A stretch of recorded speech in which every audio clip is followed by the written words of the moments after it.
responsibilities both here in the country as Americans as well as on the world stage. So those are lofty goals, a lot of actions in here. We need your help, we need your input, we need your participation, we need your ideas, and thank you for that.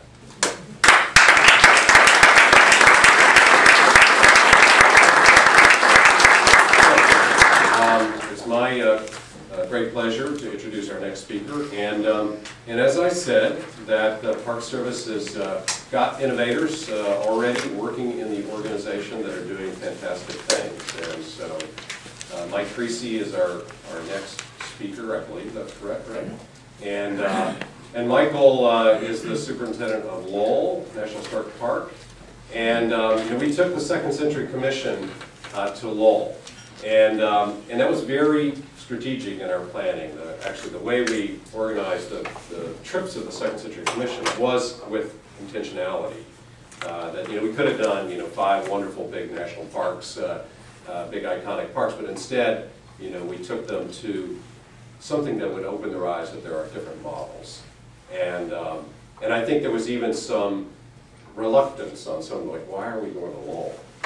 And they were blown away, absolutely blown away by what that city is today, how it's been transformed, and to hear from the community leaders, the business leaders, and others that it was the Park Service that restored their own faith in themselves, that their history was important, and that we were willing to invest in that city, really elevated the city and all the positive benefits of that.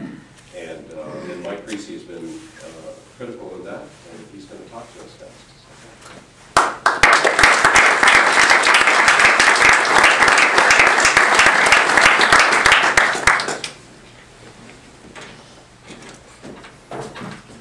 Thank you, Director. What John didn't say was that he and Tony Knowles, previous governor of Alaska, were walking around in Lowell, and they were both kind of looking around, just kind of out there. And Tony says to John, John says to Tony, he goes, "So where is the national park?"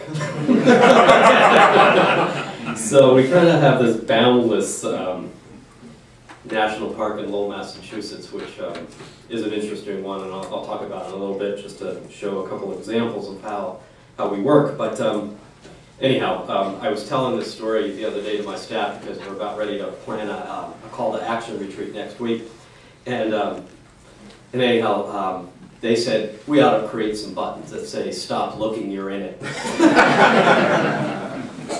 So it's really a pleasure to be here to represent many of my colleagues in the field, and I think that's truly what I represent, is a field perspective of where we're at with call to action and in particular organizational excellence. So a few weeks ago, Director Jarvis called me from a parking lot in Bozeman, Montana. He was waiting for his son to arrive at the airport, and they were on their way to Rough It in Yellowstone and do a little fly fishing.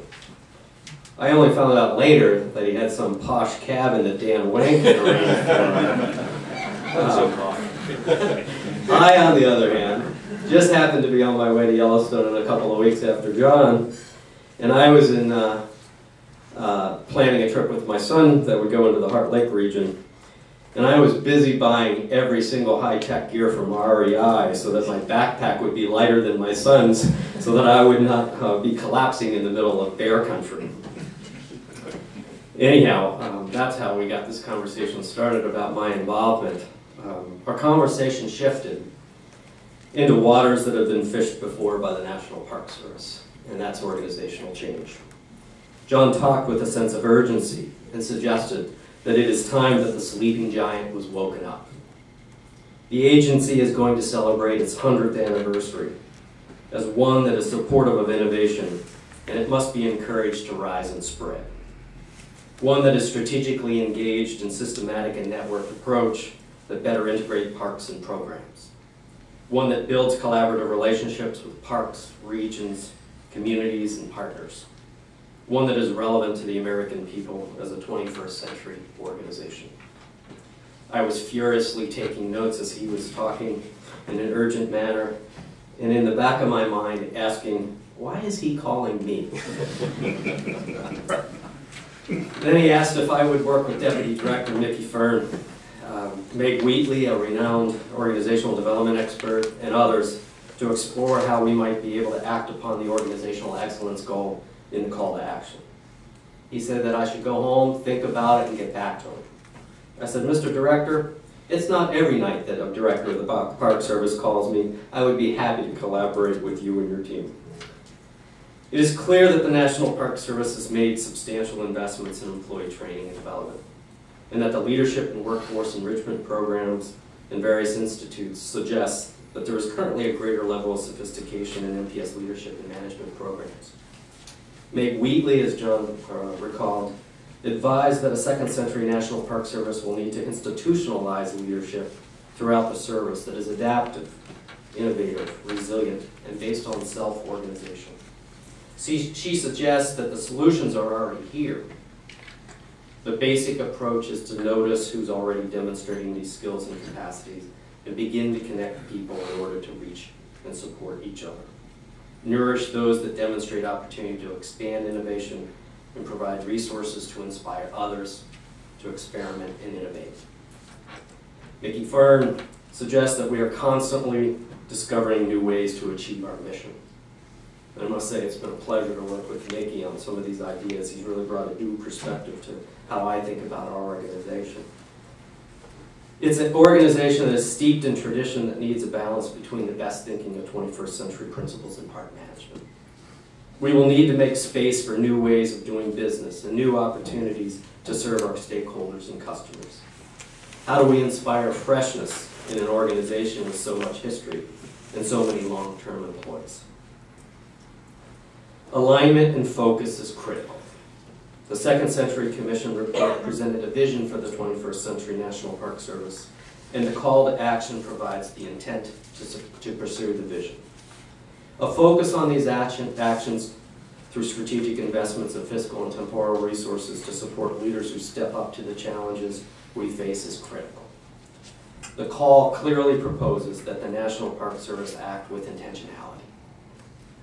As John has said, America has dramatically changed since the birth of the National Park Service back in 1916. It's a very different landscape today. We have been directed to venture in areas that sometimes we've had little expertise in, or our comfort level is just not there.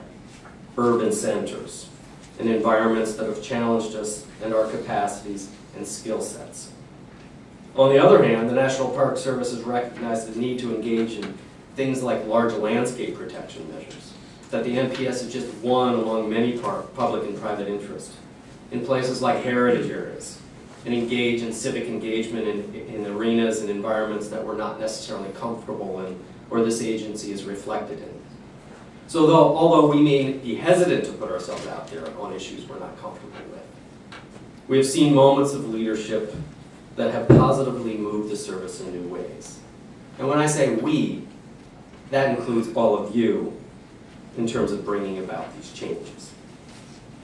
Let me talk for a moment about where I come from, Lowell, Massachusetts. It was a place that originally the National Park Service wanted nothing to do with, and most people would not blame them. The notion of creating a national park with the daunting challenge of preserving Lowell's historic resources without getting bogged down with the ownership and responsibility of millions of square foot of vacant mill spaces and hundreds of decaying buildings, as well as the de facto stewardship of a downtown with an ailing economy. From the start, it was obvious that a partnership with Little President would be necessary in order to address the aspects of implementation beyond the National Park Service's capacity and expertise. Lowell was a pioneering effort. It commingled the value of the Lowell story in the context of historic character with the obvious, economic rejuvenation.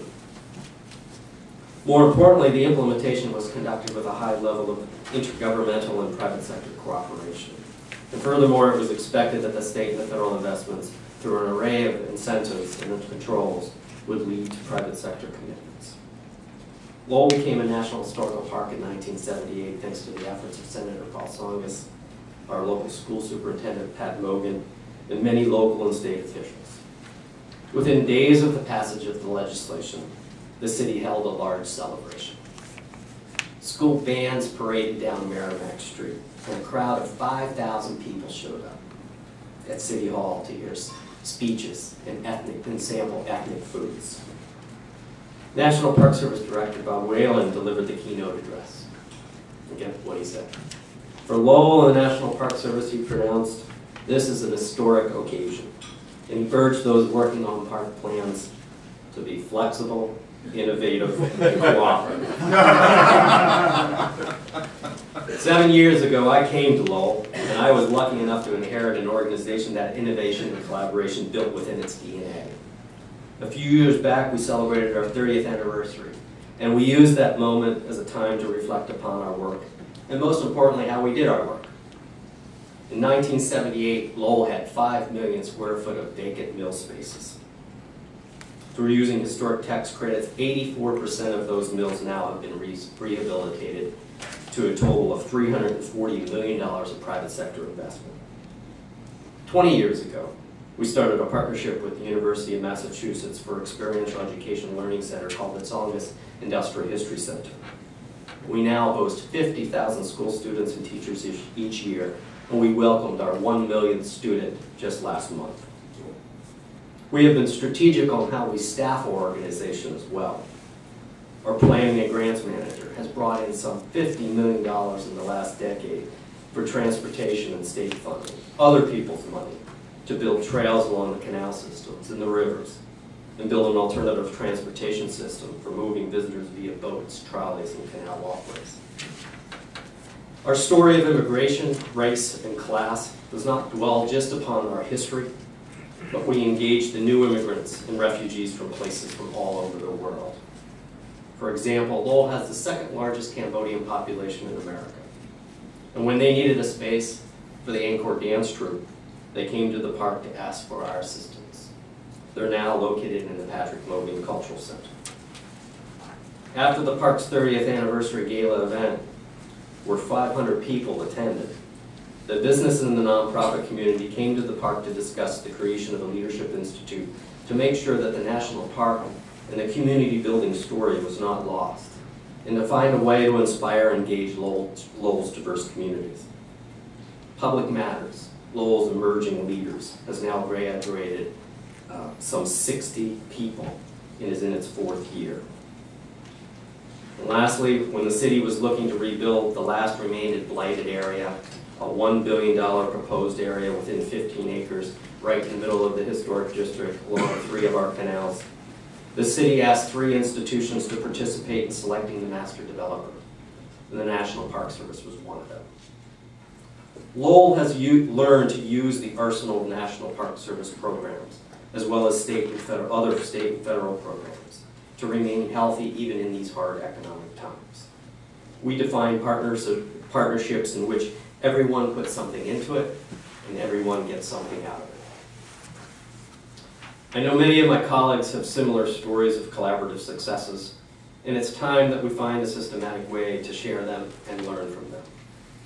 The director has challenged us to establish an innovation institute of sorts, to find ways that integrate the best idea of our parks, our programs, and our partners. Many of us look to this challenge as an urgent and necessary action. And it is our hope that people will one day look back and recall that the 18th director of the National Park Service wasn't much of a fisherman, but he sure had the foresight to call to action the service and its partners to embrace the 21st century mission. I look forward to hearing your thoughts and ideas as we move through this session as well as into the January session. Thanks so much.